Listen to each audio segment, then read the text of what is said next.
Welcome to Up Your Game from the Chicago Curling Club Rookies. I'm Matt Peterson, and this is the Shot Making panel discussion. I'd like to introduce our panelists, Kaylee Meyer, Trey Bond, and Stefan Axelson. Before I let them kind of give an introduction and a bio for themselves, I want to share why they're here today. And that's best by taking a look at how great of shot makers they are.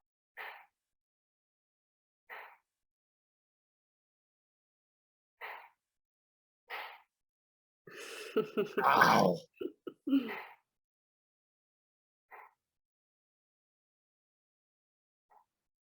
Sneaks by that yellow rock. Oh, comes to rest.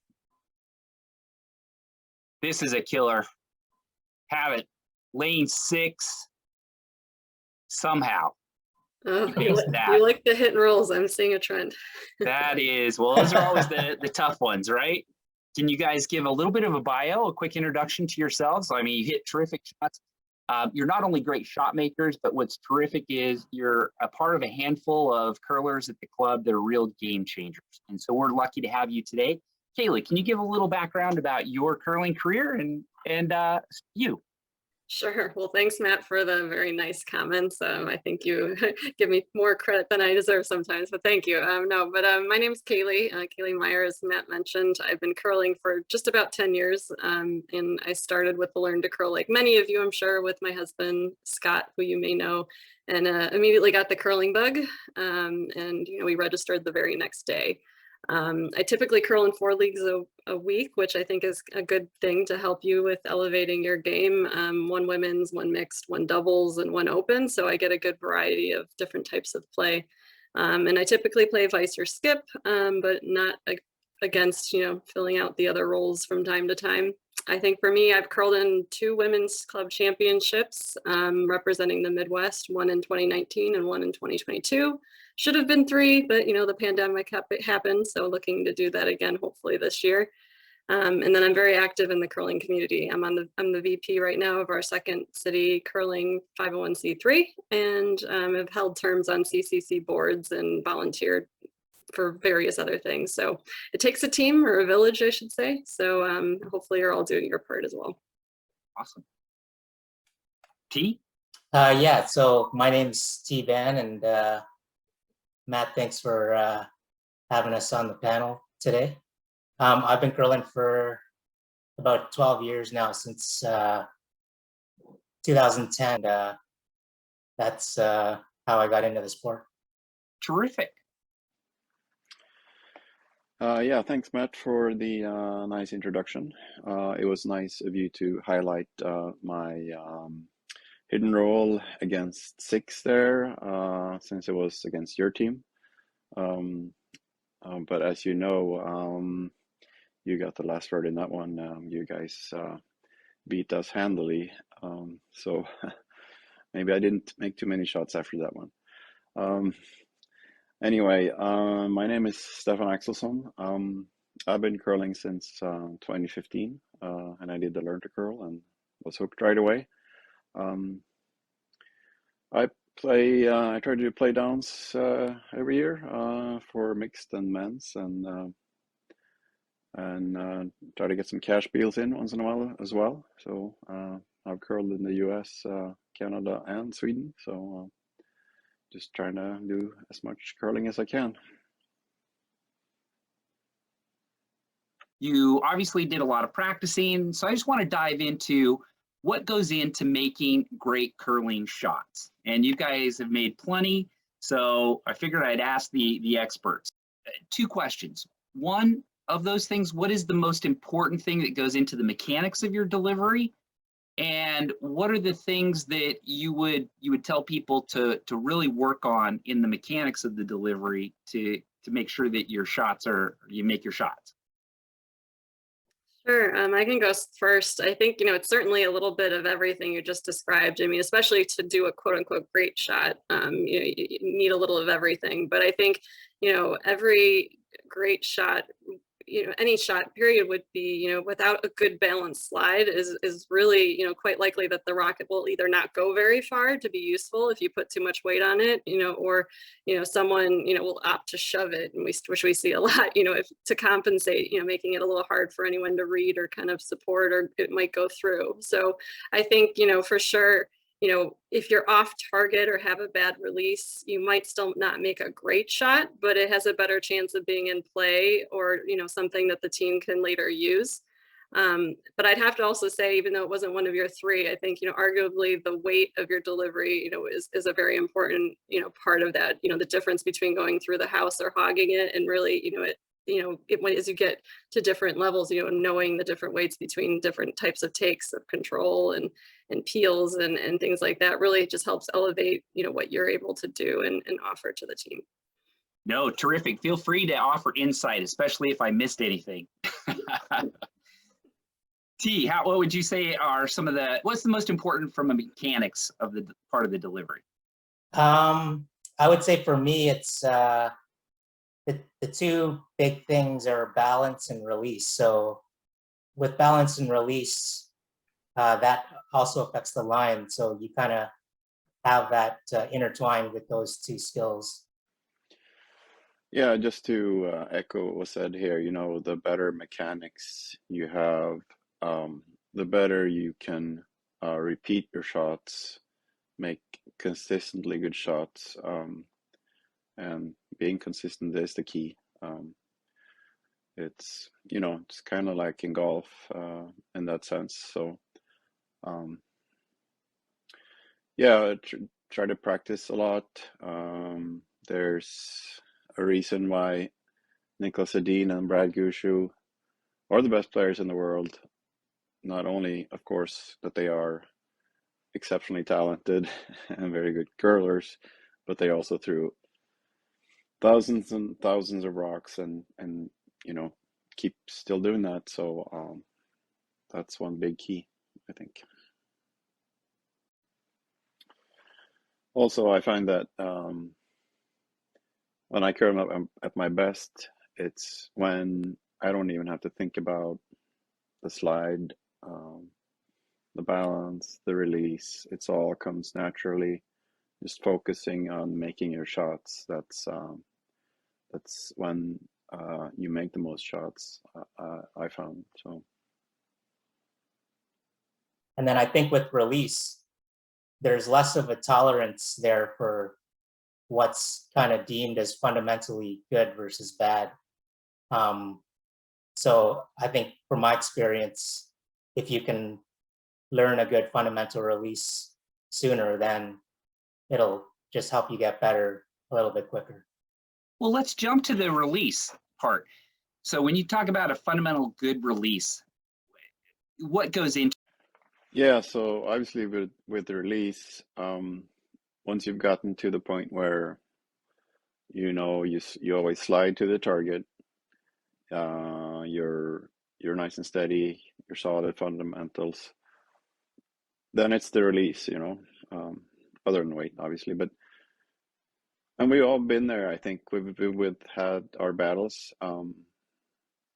For me, it was my interns can sometimes you dump them, they over curl. You're not as solid on the release.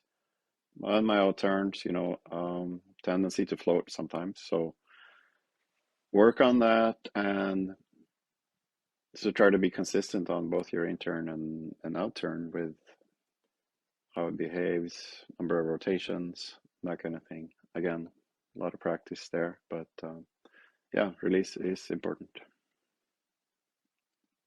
To it. And what I mean by that, I see if you watch video and try to score games, or you look at curlers and watch them in the leagues, oftentimes it is the release that makes a shot miss. Dumping it, pushing it out, the rotations. So you each have gotten to a level of consistency in your delivery. What's critical to a good release? For me, unfortunately, release was not, I didn't consider it as important as I should have when I first started curling. So it was something not as obvious to me. So now, since I have some of these bad habits of releasing grain into me, it's something that I'm always thinking about, and something that I make sure that I'm not, going back to those bad fundamentals. But yeah, that's why I mentioned before that I think with release, if you can kind of get that down pat sooner, then you won't ingrain these bad fundamentals. But based on your other question of what is considered a good release, I always refer back to a good video by Jamie Sinclair on YouTube on the whole fundamental concepts of releasing grip. That's great. I'll make sure to add her link to the bottom of this so that people can take advantage of that. How about you, Kaylee? What do you talk about release? Yeah, I mean, when you ask a question about, saying that missed shots are often with the releaser line, from my view, I often think about it similar to a golf swing, that you really need to think about each step of the process. I think it's easy for someone to focus on one element of the delivery more than another. So I think in T's example, if grip was or release wasn't the focus, that's a missing piece in the puzzle. I think also, what I see a lot is when people are called to take out of rock, I think they get very excited and fixated on ensuring that they have a strong weight, that they come off way out of target, and kicking out maybe too strong or out of the line.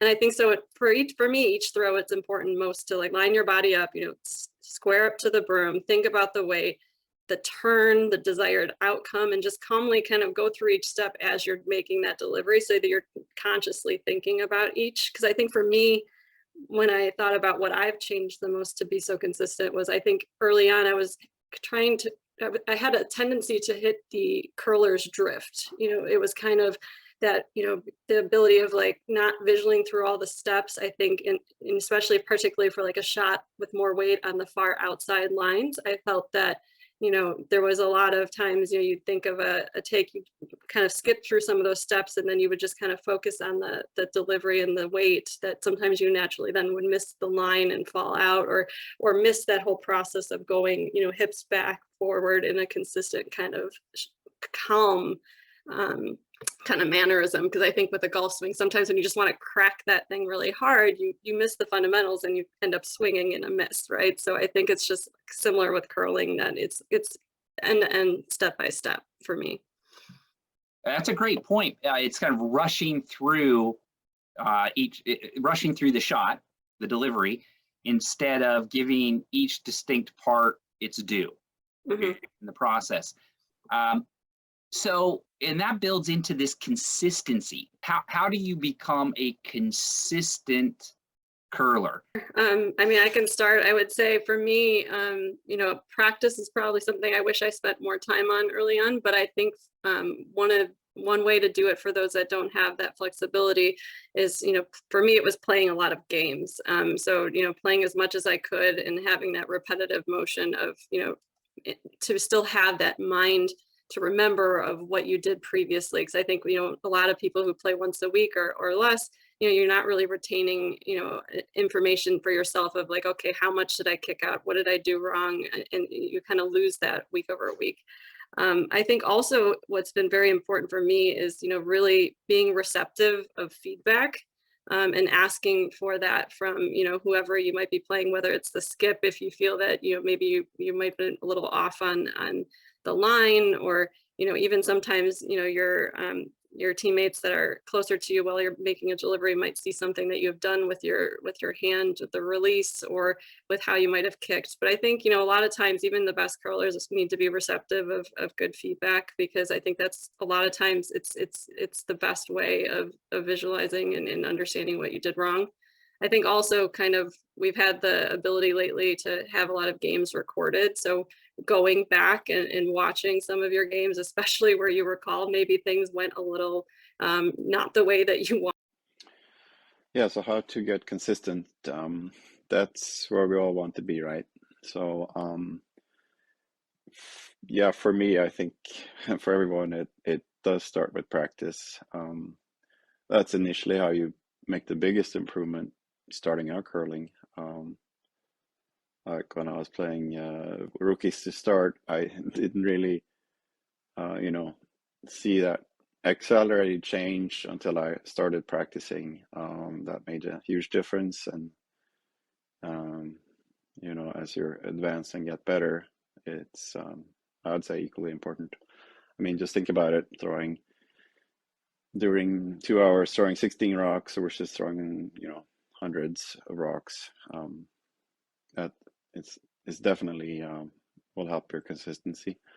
I asked Agnes Knockenauer of Team Hasselborg once, like, how do you become so good at making peels consistently all the time? She's making them, you know, double peels. And she said, you know, it's just to play around, have fun, try different things, go out there, and I think that's true. You try different things, see what works, see what doesn't work. And that way you can apply that in game situations. And of course, playing games, that's where you actually have to make those rocks count. You know, you don't get any second chances there. So that's when you got to put that out practice to use. So yeah, that's my take on it. I think, yeah, a lot of the things that Kelly said, I definitely agree with. I think with some other things, obviously having good fundamentals. If you have good fundamentals, then it's obviously it's not like as easy as riding a bike, but if you do have good fundamentals, you can quickly get back into things and, you know, be back to where you were a lot quicker than if you didn't have the good fundamentals. And I think the other thing too is just being, I think, critical of some of the things that I might do, where if I miss a shot, it's realizing, okay, I probably missed that shot because I did something with the stone or I fidgeted it. But just knowing, you know, where you kind of went wrong and going back and having making a conscious effort of realizing that, so that. Yeah, and even the best curlers will make mistakes, and so I think everyone just needs to realize that, you know, nobody's perfect, and if you make that change, it prevents you from falling down the wrong path. You know, should you start to, you know, develop a bad habit. So you guys have touched on the mental aspect of it, kind of the mental preparation, and I wanted to get a sense of, so a shot's called. Do you have a routine, or do you have mental preparation that you go through as you're visualizing a shot, whether it's a draw, whether it's a hit? And can you walk us through that? Yeah, so for me, it's maybe not as much of a pre-shot routine. It's more of a feeling that I want to have in knowing that I can make the call shot, believing in the shot, because once you have that confidence and you see the game differently, the rocks down there don't look like blueberries, they look like beach balls instead, and they'll be easier to hit. So sure, you have your pre-shot routine that you always kind of do, but for me, it's more like, you know, having the feeling you can make a shot. You don't want to be thinking too much about, I can't do this because then outcome is this and this. So that way, like if you want to try to avoid one result, then you end up not making the shot that was called. So yeah, I think having that positive, good feeling about a shot, having confidence in that, you know, you can make it. That's, I think, that where the state you want to be in for a shot. Yeah, sure. I think for me, it goes back again to visualizing the shot from start to finish. What is my line? What is the weight I'm looking for? What is the desired result? And I think another big one is knowing where the miss is, you know, putting your team in the best position to support the desired outcome. You know, if I'm heavy and I threw the hat through the house, there's nothing that could be done with that. But, you know, I process this, you know, as I get into the hack, I clean my rock. I'm thinking through all those things, you know, that we might have discussed it with the vice, or if I'm a front end, you know, what I know I need to do. And, you know, again, go through the basics, square to the broom, calmly go through the motions, don't try to rush through. And I think for me, it's similar, whether it's a hit or a draw. I think the biggest thing is the weight adjustment, obviously, should be the only change there. So for me, let me walk through what I do before a shot, just so I can remind myself. So when I get down to the other side of the sheet, it's taking off the gripper, getting into the hack, and then cleaning the stone. And at the same time when I'm cleaning the stone, there'll be a discussion with the sweepers on making sure that we're all on the same page. Yep. You know, what's the called shot? What the speed of the ice is. If it's a draw, then what the split time is that we need to throw to kind of make that shot. And then I think another thing that I'm kind of thinking about is with the shot that's being called, what is the optimal way to miss the shot? So this doesn't apply to every shot, but as an example, if there's a straight line on the ice and the call is a hit on that line, then what I have in the back of my mind is you obviously don't want to be wide and heavy here, because if you are, you know, you pretty much miss the shot before it's gotten to the other side of the sheet, right? Right. So there's always that thought in the back of my mind, if applicable, what is the most optimal way to miss the shot? I'm noticing a trend there. I think that's a key thing that most of us, you know, probably don't learn quick enough. And then until you have maybe those rocks where you don't think about it and you end up promoting them for 2 or 3 instead of helping. Yes. So I think, yeah, I think that one is one that you learn over time and you wish you learned earlier. But yeah, that's one of the number one things for me too. All right. So fantastic description of the mental preparation, the routine. And that's very common. I think a good skill for a lot of curlers to get into, to build consistency, is both the mental preparation and a routine. Let me ask you this. How well do you know your own shot or trust your own shot? So, yeah, I am very well aware of what my shot profile is. So for me, it's typically a lot of rotations, a straighter path with less curl. And it's, for me, I find that that's a very useful thing to know, especially, let's say if you're playing with team members that you don't normally play with. There's 16 stones in a game, right? That you get to shoot. So if the person in the house is wasting a couple of your shots, just figuring out that your shots are going straighter than what they're observing, it's definitely useful for you to go down there and tell them as soon as you can, so that obviously for both the purpose of you making your shots and so that the team isn't reading the ice in the wrong kind of way, right? Right. So yeah, for me, I find that knowing my shot profile is very important. Yeah, I mean, I think you know your tendencies, right? How your shot profile is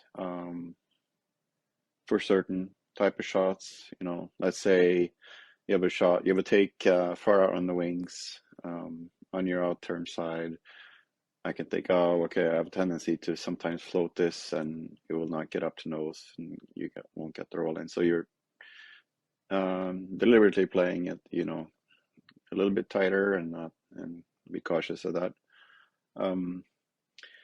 As far as, you know, changing the call or telling the skip, broomy tighter or whatever, sure, that's something you can do, but I think, you know, ideally you want to you like to play with a team that you're well, everyone knows each other's strengths and that kind of thing, and then the skip will know how to broom you, what to call ideally, that kind of thing. So I think that's the ideal scenario here is be familiar with each other, and I mean that's that's how you can execute your best games too as well. A team that's well matched, know each other's strengths and weaknesses, and play it a lot together is going to win a lot of games typically, and can beat teams that are maybe on paper better than your team. So I think that's one big key in curling, to have good matched teams and that are familiar with playing together. This one's kind of a tough one to kind of think about. I think for me, the first thing that comes to mind always on the shot profile is kind of, how you handle your weight too. I think, a lot of times you'll hear someone ask, like, are you a heavy take or are you a light take? Because I think a lot of times, that factors into the curl, depending on what ice you're playing and how much it's curling. I think that's useful for people to know and for me to know on my shot profile.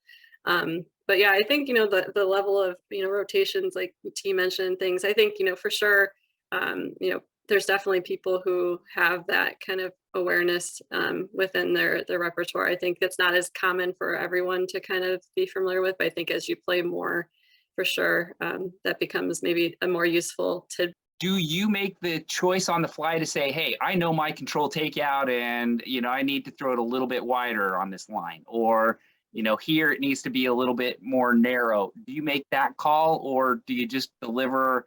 Because it's your job to make the shot, right? But it's also your job to give the information that the skip's looking for. So that's an instance where knowing your shot. And then T brought up the other point where transitioning to different ice conditions too. Knowing your shot becomes very portable and helping you to better read the ice and dial in on it faster. So any comments on that? Do you change your shot for the skip, and do you find knowing that shot helps you read ice? From my perspective, I would say in general, I would probably opt usually to trying to just quickly calling it out to the skip if I hadn't had that conversation before. I usually like to err on, like, if they call that broom, give that broom, trust your skip to maybe they're seeing something on the ice or that line that you haven't seen. So I usually opt in vocalizing it first, and if they brush me off, then then I tend to do the line. I think maybe there's parts of me in certain areas, maybe especially if I've been if I'm vicing and see some of the lines as well, and it's my skip asking that, maybe I go a little off the cuff sometimes, but I think in general I try to stick to the broom if they're emphasizing that they still want that call, even if I've given them my tidbit. Yeah, so for me, I try to observe as many shots as I can on both sides of the, or on both teams. So this is regardless of what position I'm playing. So typically I'll have an idea of what the ice is doing and comparing it to other shots that I've seen based on what I think my shot will do. But yeah, if I see something where I think the broom is potentially off, I'll as long as I know for sure that it's off, I'm not just going to make the comment for the sake of it, but I'll yell across and I'll say, what do you think of maybe a little bit less broom? Or if we're going down a path where I've seen where it doesn't curl, then maybe it's not such a good idea to be trying to throw like a draw around a shot there on that way versus going. Yeah, always the broom, always the broom. This is one of my things that I done early on, or maybe sometimes still do, but especially if there's a hit or something like that, you want to make it, you have the tendency of not looking at the broom so much, but sometimes looking at the rock that you want to hit, and you can get in trouble. So yeah, I mean, I think that's still the key. I think, Matt, to your point about, being on the other end, I think, as a skip, it is useful to get any tidbits about someone's profile that you're not familiar with before a game. It's definitely just additional ammo that they can utilize to not, maybe waste a shot or two to kind of figure that out. So I think, a lot of times if I'm talking with a new curler before the game and I don't get that information, quite realistically, you're probably going to give them a few test shots, that and know that it might not quite be, what you need. You'll call for, like, assuming that they can do it, and adjust from there. But any information you can give your skip is useful, and definitely something you can utilize. And I think, especially different, we play with a lot of different people of different ages and different physical, abilities. And so I think, it's a good point too, to note that not everybody's control will be the same, or normal, and knowing some of that stuff up front really helps your skip. So let's get into the shot. So you're looking at the broom, you're in the hack. When you push out and you deliver that, your stone, do you focus on the broom during your delivery? Do you pick a spot or earlier in the ice? Do you have any tips and tricks on just how to make sure you're online all the time? Always the broom, Matt. Always the broom. You don't choose a spot that is outside of the broom. I think that's a gimme. But unless you're playing doubles with someone, without someone in the house, you got to get a little creative. But I think for sure, the broom is where you should be setting up for. And again, it just comes back to squaring yourself up to that broom and going through the motion. Yeah, so for me, I treat it like driving a car.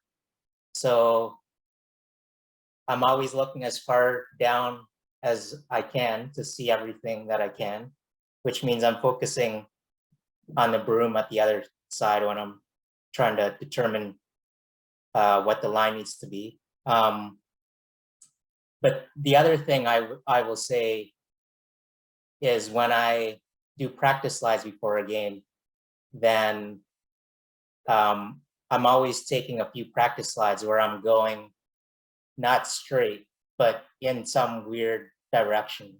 And it probably confuses a lot of people that I play against, because, I'm probably one of the few people that I observe that do this. But I take practice slides where, let's say, I'll aim for the quarter or whatever the coin is.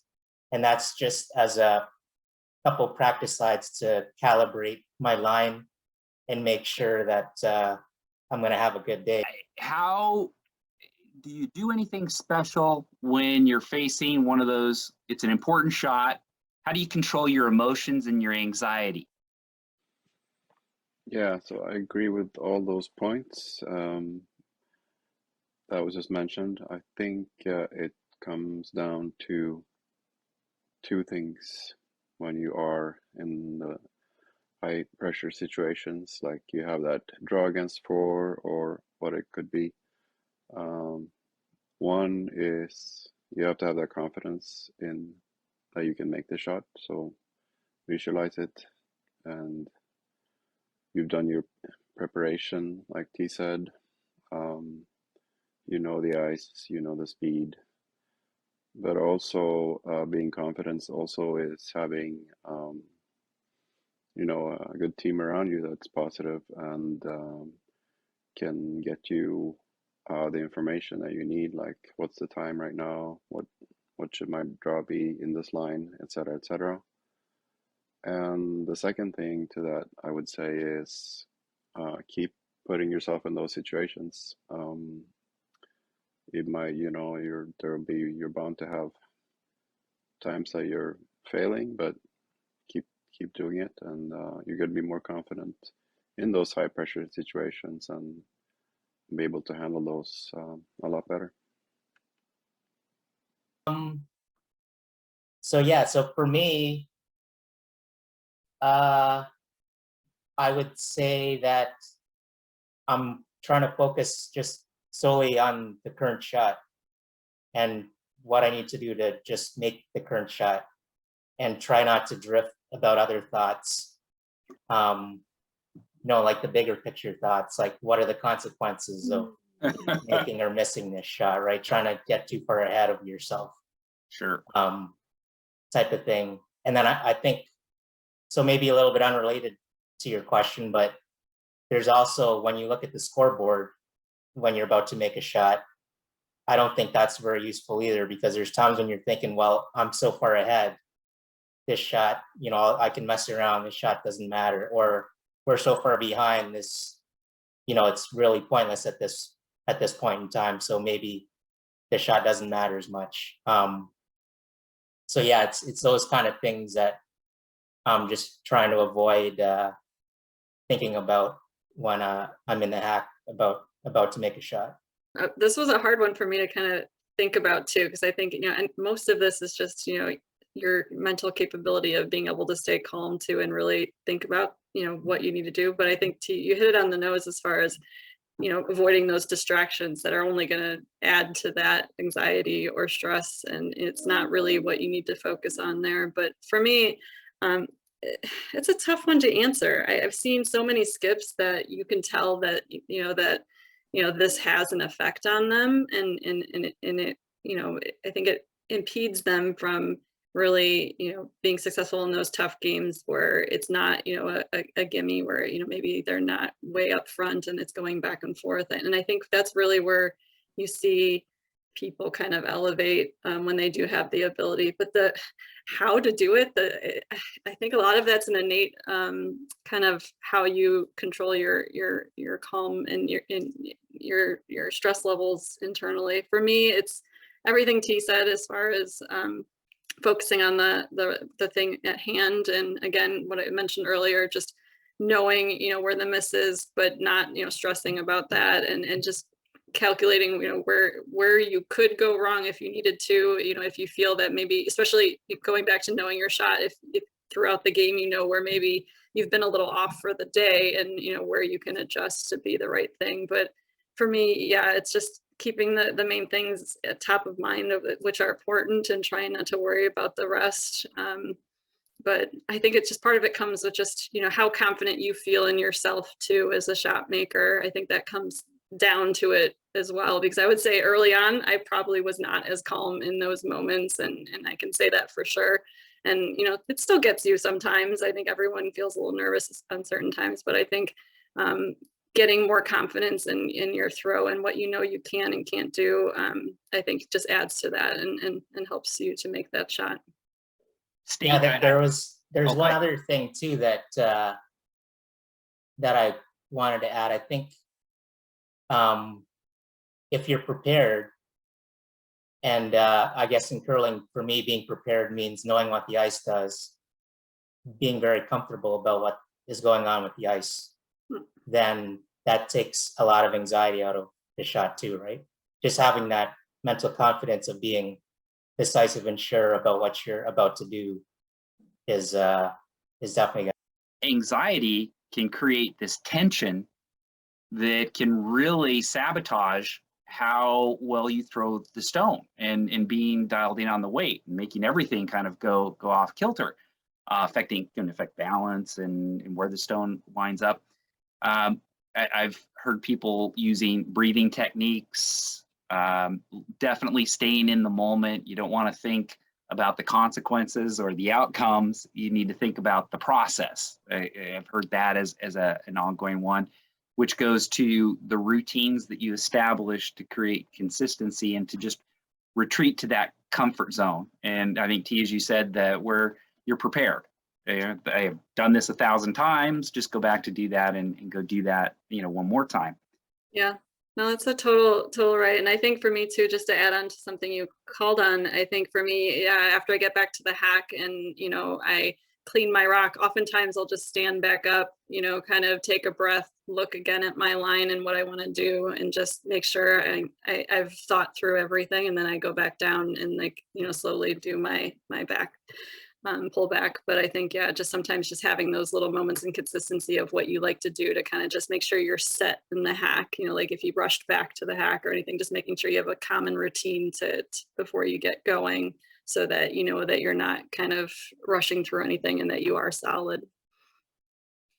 Building on that, the other element, so there's the anxiety of the importance of the shot, but there are also, you run into shots where you have to get around guards, or you have to curl and it has to curl at the right time to miss a rock and get to the right spot. Is there anything that you do in your process or your mental approach to keep yourself from dumping a stone or pushing it out just because you know it needs to get around that guard? You can't hit the guard going to the miss side. You can't miss it this way. How do you avoid sabotaging yourself in kind of that shot process? Yeah, that one's a tough one. I mean, I think again, like there's no guarantee you're not going to do something, but I think it goes back to the same principles that we discussed with the anxiety, is just, really, and in your comfort with the ice. Like the more you know the ice and you know what it's doing, you trust where you put the broom, or you trust where someone put that broom, and you go for it. I think, anything that causes you to do it one way or another, I think if you have your anxiety in check, and you know what you need to do, then it's something that is I don't know. I don't think there's an easy answer for that if it still happens in those scenarios. It's just, we all make mistakes, and I think in the end, like, you're seeing something, and maybe in the back of your mind you're still wanting to adjust. So I don't have a good answer for that one. I would say T, maybe, or others have a better input on that. Yeah, so I would say for me, I honestly really struggle in this area. So what I do is I fidget a lot with the stone before I release it. So fidgeting meaning like I'll make micro adjustments. I'm not saying I do this all the time, but when I do this, I'm obviously not playing my best, and a lot of it stems from just being or having a lack of confidence of what the ice is doing, right? Like second guessing that there's a little bit of a curl here or there in the ice, and you need to make this last minute adjustment to overcome that. But when I'm playing well, I know exactly what the ice is doing. I feel super confident. And one of the things that I really focus on, I think I mentioned this before, I try to observe as many stones as possible, as quickly as possible, regardless of what position I'm playing. And a lot of that is for my own purpose of being able to know what the ice is going to do, so that I can make as many shots as I can, right? Yeah, as far as anxiety over a shot, one of those high pressure shots, I think that's not what you will have in the hack. That you would determine beforehand when you're drawing up the shot. If you're the skip deciding what the shot is, that's when you figure out all the options and stuff, and then you figure out this is the shot, this is the best shot. So when you're in the hack, you're confident then that you're gonna make this shot, and that's you only have your mind set on the outcome, the positive outcome of the shot, and not factor in what could go wrong, etc. when you're in the hack. That will only affect the shot negatively, I think. So yeah, in the hack, just execute the shot, basically. I was going to ask, so what about sweepers? How important are sweepers to you making great shots? I think very important. I've been on teams and games where sweeping is not where it needs to be, and it does make things difficult. I think especially when in some of those shot situations that you mentioned, where it might not just be a straight draw or an open take, and maybe where the ice is not completely something that you're able to figure out. I think really, the ability to throw something at a weight that'll allow sweepers to make a shot great. I mean, I think a lot of times that is what makes a shot great, is the sweepers and their ability to manipulate what you've provided them to make it perfect. And I think the best curlers will throw that rock in a way that allows their sweepers some level of control, because if you're too heavy or not trusting in them, like there's nothing they can do, right? So I think, to me, yes, very important. And it's something that I think all curlers benefit from, if they can really hone in and become a great sweeper, because your team will trust you more. They'll be able to rely on you more, and as a full. Yeah, so for the sweepers, it helps, of course, that they're great sweepers, but also a key element is they know how to judge the weight correctly. I mean, how many times haven't you had your sweepers over sweep the rock and, taking it too far, taking it back in the house, and all of a sudden your end is gone kind of thing. So, not only do they need to be good sweepers, but also be able to judge it correctly, and also give you input before the shot, like Kayla mentioned. So I think those definitely a key element to making a good shot for sure.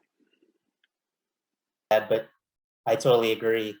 And it goes back to what I was mentioning earlier, part of the routine that I go through, which is when I'm in the hack, we have a quick discussion, say for a draw, where your sweepers are highly involved. You want to make sure everybody understands exactly what the weight needs to be, so that you can have your sweepers kind of help you out as much as possible to make that draw. And then also just the whole concept of missing in the right way. Like Kelly mentioned, you want to miss in a way that involves your sweepers, right? So like if you're, again, if the line's straight and you throw a takeout on that line, if you throw it heavy and wide, well, your sweepers are of no consequence in that miss that you just made, right? And I think one thing you reminded me of too, just when you were talking about the sweepers and just the input they can give you before you make a shot. I think it's also, just like we haven't really talked about timing much, in this Zoom so far, but, having sweepers that know how to read the ice, know how to time, know how to give you a feel, for how this, the speed of the ice, especially if you've been in the, in the house the whole time. I think that that's just another key reason that sweepers. How do you control the weight? Do you have if we all went out onto the ice right now, do you have your T-line weight, your button draw in your back pocket, or how do you dial in the weight? Is it with your eyes? Is it with time? What's your process? Yeah, for timing, I also rely mostly on the short time, the back line to hog time, and feel fairly confident with that one. Then if we're talking about draws, pro tip might be to play a lot of mixed doubles. That helps immensely in finding draw weight and correlate that with timing. So I think that's a good choice. Yeah, so for me, a lot of it is knowing the split time, knowing exactly, trying to figure out as quickly as possible what the speed of the ice is. You go back line to hog, or do you do the hog to hog split times?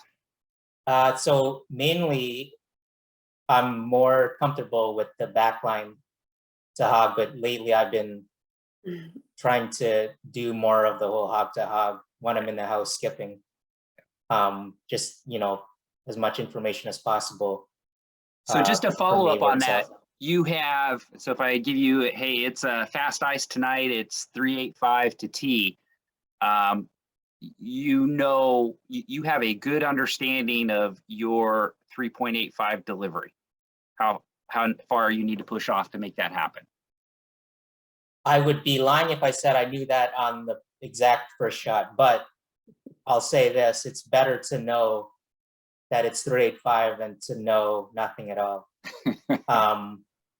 But definitely I'll have somewhat of a estimate of what that is. And so I'll know what that weight needs to be. But yeah, it's certainly helpful to know, what the split time is, especially when you're just coming onto the ice and you don't even know what it's doing. So, and when you're skipping and you have to make that final draw on the first end, it goes back to that old confidence thing. Yeah. If nobody knows what the split time is and you have to go down this line that nobody's seen, you're pretty much just throwing stones at that point. Right. Kaylee, how do you factor in the weight? Yeah, I mean, I think a lot of the common things that he said. I think one thing to note, though, I mean, the best curlers, so the professionals and those that get to go to nationals, even at a club level, get practice time right before the game, and Right. Yes. that's one key thing that's been very beneficial for is doing exactly kind of what learning the ice as fast as you can, and it's going back to that practice routine of, okay, I'm going to throw to tee, I'm going to throw to backline, I'm going to throw to hack, and really trying to get the times and like where things are going as quick as you can. Unfortunately, in league play, we don't get that luxury. So I think, yeah, it's understanding times as best as I can. I think I will never say that 100%, like T said, right out of the door, that if you give me a time that I'll do it right away. But I do feel that, you know, through repetition and playing a lot as well, you start to get a sense of like what kind of leg drive is near most of those times, so that you can hope that you're starting at a somewhat level that's closer. But I think it all comes down to the ice of the day too, and really just getting a feel for the speed and the consistency as fast as you can. But yeah, I think, in general, practice, practice, practice, but then also just reading the ice and getting familiarity as fast as you can is really the key things for me each game. Well, that's something that I observe in games, and I'm always impressed with the great curlers, the elite curlers at the club, who it comes down to the eighth end, and now you have to draw on a path on the ice that nobody's thrown a rock down. You have a general idea of what the time is, but at that point, are you going by feel? Are you going by time? What is your approach? It's like, holy crap, I've got to just trust myself and go make this thing happen. What's the thought process to that holy crap moment? I would say that, especially if it's a line that hasn't been used, which in the eighth end, shame on us. Right. But I would say, I usually will go back to then where I feel is usually my T weight, and then maybe in that instance, give it a touch more, knowing that it hasn't been utilized. Trying to use the information that I have by not utilizing that line, and knowing that it might be a little cooler. But yeah, I think that's where you really just kind of have to go back to like what is typically your T kind of weight on that particular ice, or your kick out, what your leg drive is, and fingers crossed. T, Yeah, do I you have an think- approach for those? Yeah, I agree with Gail. If you're in that situation, that's a really bad situation to be in. But certainly I've been in that situation before, and for me, a lot of it will be at that point your draw weight's calibrated. If the ice is 385, you know what a 385 is within a given amount of error. So you make an educated guess. It's a little bit frosty out there, so we're going to shoot to maybe go 9 feet more, and you equate that to a given split time, and you discuss that with your sweepers, and at that point everybody's on the same page on what they think the split time needs to be, and you throw it and get your sweepers as involved as possible, and then hopefully you make the shot. Has there been anybody so far in your career that you really looked to and said, that person really helped me develop my shot making? Yeah, so as far as curlers that you look up to or been inspired by, I remember back when I was pretty much a brand new curler, played my first one-day bonspiel, and we had lost our first game pretty badly. Didn't make many shots there, and for our second game, this Skip couldn't play the second game, so we actually got T to sub in for us. And I remember then I was impressed by how he kept making the shots and making the draws, and we actually won that second game. So that was a good experience for a new curler to see that. And then as far as we had during my first 2 years at the club, we had this President League, which is basically experienced curlers have to take on one new curler per team. So I got to curl with Greg Wilson, one of the most well-known curlers from in Chicago, and the way they played the game was totally different and very inspiring to see up close. Just the takeouts he could make and the doubles and the triples and just the way they were playing with it. So that was very inspiring in that sense. But as far as emulating the game by somebody, I think you maybe not do that so much. You have to find your own way of curling, right? So find your own strengths and play the game accordingly. Years ago, when I hadn't played as much, you'd see skips that are making these draws all the time, and you're just, the first thing that's coming to my mind is, how are these guys doing it, right? All right. And so I just watch those people a bit closer, and I just see, well, what is it that they're doing? Mhm. And so for one example, I noticed, okay, one of the guys that were making all these draws, they're doing all these times in the back of the house. And so with that, you're not always playing with the same people. You don't always get the feedback of what the ice speed is. So what better person to rely on than yourself to go get those times in the back of the sheet and have an idea. Maybe that's a yourself better what you need question to for go. me to ask. Let me ask it a different way. So has there been who do you look up to as shot makers, whether they're prior players or at the club level? Is there a person you look to emulate your game? I mean, I do watch a lot of curling, and I'm very impressed by a lot of things that these guys do on the Briar, things that I think are at a whole other level. But yeah, there's no real person there that I would say I try to emulate or aspire to, because they're just on a whole different level. At the club, when I first started out, yeah, we had a lot of good curlers at our club that have moved on. But I would say, yeah, a lot of those curlers, goes back to what I was mentioning. Just observe what they're doing, because they're doing something right if they're making all these shots, right? Right. Yeah. I think from my perspective, as I thought about it, I think the thing that's helped me most is, really finding the time and the way of being able to curl with skips that you do admire in the club. Like, I think people who have been around for a while, have won a lot of games, that you've either played against or played with, that you saw their strategy might have been something a little different than yours, or something that you notice that you can learn from, kind of like a mentor on the ice. And so for me, personally, I mean, I don't want to throw all names out because I'm sure I'll forget that, but I mean, even just people like Deb Lange and Tate Topkin and others, playing with them consistently enough where like you can kind of observe them in different situations, especially high pressure shots or high pressure situations where they have to call a strategic game. I think that's where I've learned the most, is just really being able to, be a vice under a very talented skip, or even when I was in the front end playing with people like that, and just observing, to T's point, really absorbing in, what they did, and like where I might have done something differently, maybe later kind of breaking it down with them to understand and see their perspective. And then I think for me, that all that information has been something that's benefited.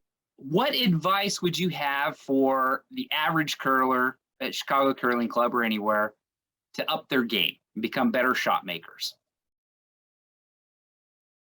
I mean, for me, it's play as much as possible. I mean, I say that to a lot of rookies. I say it to a lot of people who played for many years. If you play once a week, it's fun, but you're not going to be able to develop and really get that repetition to progress. And so for me, it's like, really telling people, if you want to progress and you want to be good, and you're able to, I mean, play as much as possible. I think playing multiple times a week, finding practice time if you're able, but throwing targeted shots and desired weights to a certain location that you're looking for. I think to me, repetition and play is the most important thing. And so without that, it's really hard to develop. Yeah, so my advice for new curlers, to become better is definitely first is practice, practice, practice. Just being out there, throw more rocks will help tremendously. And then, based on that, see how your play will develop in playing leagues, and get that experience of game situations.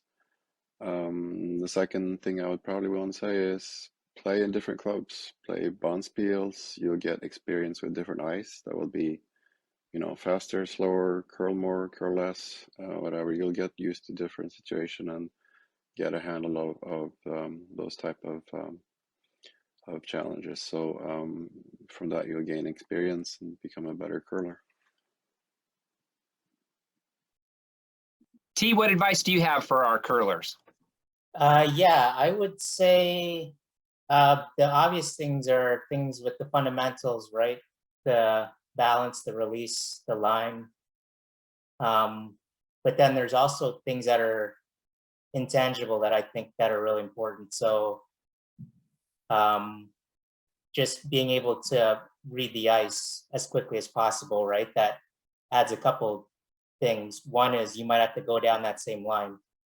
And regardless of what position you're in, I think it's always helpful to know exactly what the ice is doing so that if you have to make that same shot, or the fact that it adds confidence to you when you're in the hack about to go down that same line. And then the other thing that's intangible too, or less tangible, is things like the speed of the ice.